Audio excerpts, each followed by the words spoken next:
la galaxia en mis venas, una esfera de luz y maravilla. En matriz compartida fui gemelo. Nacimos el 8 de diciembre de 1886 en Guanajuato, bajo un manto de cielos amarillos y el aroma del pan en la cocina. A los 2 años, mi hermano Carlos se fue y se hizo ángel. Me contaron en sueños los caballos.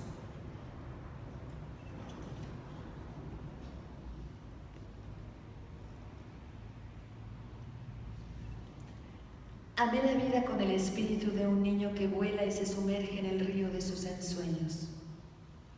Fui feliz, tan feliz que hasta hoy sigo sonriendo.